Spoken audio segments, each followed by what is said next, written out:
his opening thoughts. Go ahead.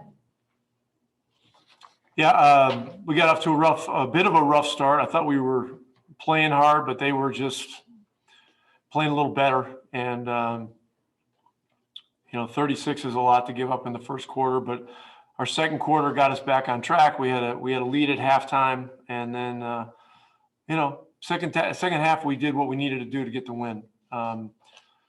Detroit, they're just they're a defiantly competitive team that just keeps coming at you. Grant had a big night, but Finney-Smith got the defensive belt really because of what he did in the second half. Slowing him down at least a little bit in the second half. So much needed win, and we got to get ready for tomorrow. Isaac? Yes, Rick, what did you like about Dwight Powell with the starting unit? The other night against SAC when we were really struggling, he came in and changed the game, with hard physical play. I thought that, there's some history. He played with the majority of that group last year in the starting lineup, with the exception of Jay Rich, who wasn't here.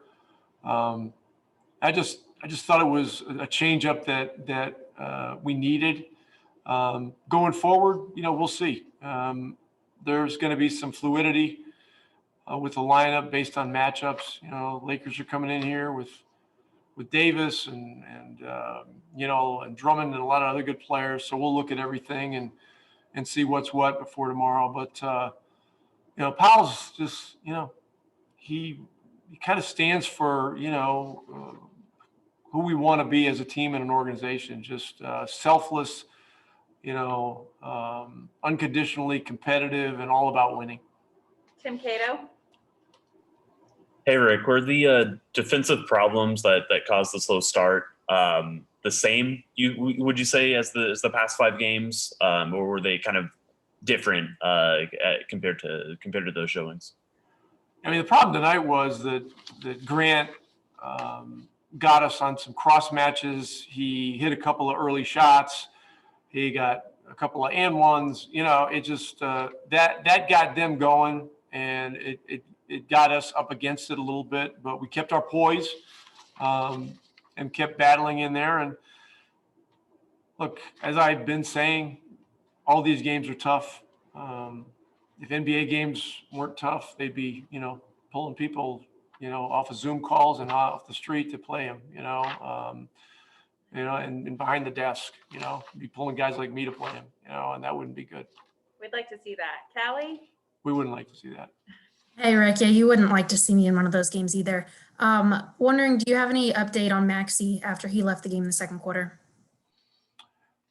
The only thing that I know is he took a fall and landed on his back.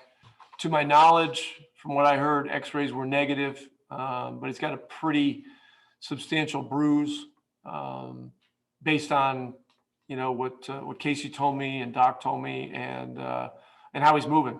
He tried to go back out there, but it was pretty obvious that wasn't going to work. So we got him treated. We got him out of here, and we'll know more tomorrow.